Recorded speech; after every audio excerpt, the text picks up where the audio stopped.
नमस्ते बच्चों, आप सभी का स्वागत है आज की इस नई वीडियो में। आज हम पढ़ेंगे कक्षा 6 हिंदी व्याकरण पाठ 5। पाठ 5 है हमारा शब्द ज्ञान। इसके अंदर कई उप विषय हैं हमारे, जिनमें हम पर्यायवाची शब्द, विलोम शब्द, सूक्ष्म भिन्नार्थक शब्द, समरूप भिन्नार्थक शब्द पहले पढ़ चुके हैं। अगर आपने हमारी वह वीडियोस नहीं देखी है तो आप हमारे प्लेलिस्ट में देख सकते हैं।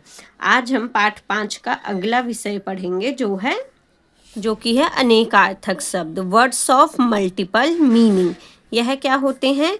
यह होते हैं जब एक ही शब्द हो पर उसके जो मीनिंग है वो अलग अलग मतलब हो। शब्द एक ही हो पर उसके जो अर्थ हो वो अनेक हो, यानी एक से ज़्यादा हो। इसलिए हम इसे कहते हैं अनेकार्थक शब्द, यानी अनेक अर्थ वाले शब्द। अनेक मीन्स एक से अधिक, अनेक। वर्ड्स ऑफ मल्टीपल मीनिंग, ऐसे वर्ड्स जिनके मल्टीपल मीनिंग्स है। जैसे यहाँ पर हरी, हरी एक शब्द है, इसका मीनिंग कितने हैं? देखिए यहाँ 4। हरी बंदर को भी कहते हैं, शेर को भी कहते हैं, घोड़े को भी कहते हैं और सर्प को भी कहते हैं। ऐसे ही यहाँ एक शब्द है पत्र। पत्र चिट्ठी को भी कहते हैं, कागज़ को भी कहते हैं, पत्ते को भी कहते हैं और पंख को भी कहते हैं। आइए हम इन्हें पढ़ते हैं। ऊपर हरि तथा पत्र शब्द के अनेक अर्थ दिए गए हैं। अनेकार्थक शब्दों का प्रयोग वाक्य के भावानुसार किया जाता है। मीन्स जो अनेकार्थक शब्द होते हैं वो जो वाक्य होता है उसके जो भाव, फीलिंग्स होते हैं, भाव के अनुसार, इमोशंस के अनुसार किया जाता है उन शब्दों का इस्तेमाल। नीचे कुछ अनेकार्थक शब्द दिए गए हैं, इन्हें पढ़िए और समझिए। हम कुछ अनेकार्थक शब्द पढ़ेंगे और उन्हें समझने की कोशिश करेंगे। पहला शब्द है अर्थ। अर्थ मतलब, एक तो हमें अर्थ मतलब पता है कि मतलब होता है यानी मीनिंग, और अर्थ के और क्या मतलब होते हैं? धन। धन मीन्स वेल्थ।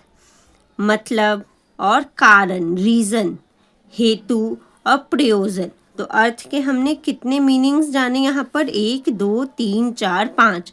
अर्थ के 5 मतलब लिखे हैं यहाँ पर। अगला शब्द है अंबर। अंबर आकाश को भी कहते हैं और कपड़ा को भी कहते हैं। आकाश और कपड़ा के अगर हम पर्यायवाची पढ़ेंगे तो वहाँ दोनों में अंबर शब्द का इस्तेमाल होगा। तो अंबर का अर्थ है आकाश, कपड़ा। अरुण, अरुण सूर्य को कहते हैं। लाल रंग को भी अरुण कहते हैं और सूर्य का सारथी। अक्षर, एक तो अक्षर होता है वर्ण, जो हमारे क ख ग घ अ आ ई ये होते हैं, ये सभी क्या अक्षर होते हैं, वर्ण। और ईश्वर मतलब भगवान को भी अक्षर कहते हैं, और ब्रह्मा जी, ब्रह्मा को भी अक्षर कहते हैं। अतिथि मीन्स गेस्ट। अतिथि को मेहमान भी कहते हैं और साधु भी कहते हैं। मीन्स अतिथि शब्द का अर्थ मेहमान भी होता है और साधु भी होता है। उत्तर मीन्स आंसर, तो एक तो इसका अर्थ हो गया जवाब, आंसर। दूसरा बाद में मीन्स बाद में, लेटर। और एक दिशा का नाम मीन्स डायरेक्शन का नाम, उत्तर दिशा। कर, कर हाथ को कहते हैं, हाथ को, हैंड को कर कहते हैं। तो कर का मतलब है हाथ। और टैक्स, किरण और सूंड। क्या आपको पता था कि सूंड को कर कहते हैं बच्चों? आप लोग बताइएगा दोस्तों। कल, कल मतलब चैन, और कल का अर्थ मशीन, और कल का अर्थ बीता हुआ कल, यानी यस्टरडे एंड टुमारो, आने वाला कल। बीता हुआ कल को हम यस्टरडे कहते हैं अंग्रेजी में, और आने वाला कल को टुमारो कहते हैं अंग्रेजी में। ये थे कल के अर्थ। ये है कर्ण। कर्ण के अर्थ हैं कान, ईयर। कुंती के पुत्र का नाम क्या था? कर्ण था। और नाव की पतवार को कर्ण कहते हैं।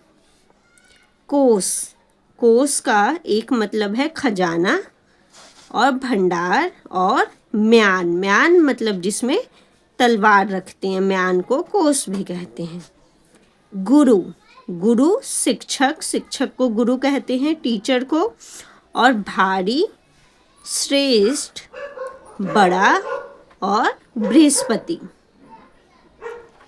गुण, गुण के अर्थ हैं स्वभाव, विशेषता, रस्सी, धनुष की डोरी। घट, घड़ा, कम, हृदय, शरीर। द्विज, द्विज के अर्थ हैं पक्षी, दांत, चंद्रमा और ब्राह्मण। नाग, नाग के अर्थ हैं सांप और हाथी। सांप को भी नाग कहते हैं और हाथी को भी नाग कहते हैं। तो हमने आज की वीडियो में अनेकार्थक शब्द का मतलब समझा और कुछ अनेकार्थक शब्द देखे हमने उनके अनेक अर्थों के साथ। आज की वीडियो में इतना ही। आपको वीडियो अच्छी लगी हो तो आप वीडियो को लाइक करिएगा, चैनल को सब्सक्राइब करिएगा, अपने दोस्तों के साथ ये नॉलेज शेयर करिएगा और आपको कुछ अनेकार्थक शब्द बताने हो तो आप बताने के लिए कमेंट करिएगा। Thank you for watching.